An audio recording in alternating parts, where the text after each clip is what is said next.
তো মুহতারাম হাজিরিন, অন্য হাদিসের ভিতরে রাসূল আকরাম সাল্লাল্লাহু আলাইহি ওয়াসাল্লামের সাহাবী রাসূল আকরাম সাল্লাল্লাহু আলাইহি ওয়াসাল্লামের কাছে আসলো। আব্দুল্লাহ ইবনে আমর রাদিয়াল্লাহু তাআলা আনহু قال جاء رجل للنبي صلى الله عليه وسلم مجاهد। রাসূল আকরাম সাল্লাল্লাহু আলাইহি ওয়াসাল্লামের কাছে আসলো এবং এসে বলল, হে নবী, আমি আপনার সাথে জিহাদে যেতে চাই। তো নবী করিম সাল্লাল্লাহু আলাইহি ওয়াসাল্লাম ওই সাহাবীকে জিজ্ঞাসা করলেন, ক্বালা আলাকা আবাওয়ান, তোমার পিতামাতা কি জীবিত আছেন? তোমার পিতামাতা কি আছে নাকি?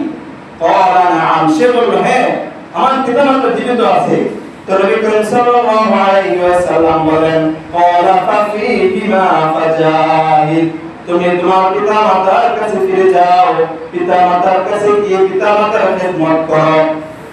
পিতামাতার খেদমত করার মাধ্যমে তুমি জিহাদের সওয়াব অর্জন করে নাও। বলেন সুবহানাল্লাহ। তো এই হাদিসের ভিতরে আল্লাহ রাব্বুল আলামিন, আল্লাহ রাসূল সাল্লাল্লাহু আলাইহি ওয়াসাল্লাম গুরুত্ব দিয়েছেন পিতামাতার খেদমত করো। পিতামাতার খেদমত করলে তুমি যে জিহাদে গিয়ে যে সওয়াব অর্জন করতে, সেটা যদি তুমি পিতামাতার খেদমত করার মাধ্যমে অর্জন করতে পারো, সেটাই তোমার জন্য সর্বোত্তম বিষয়।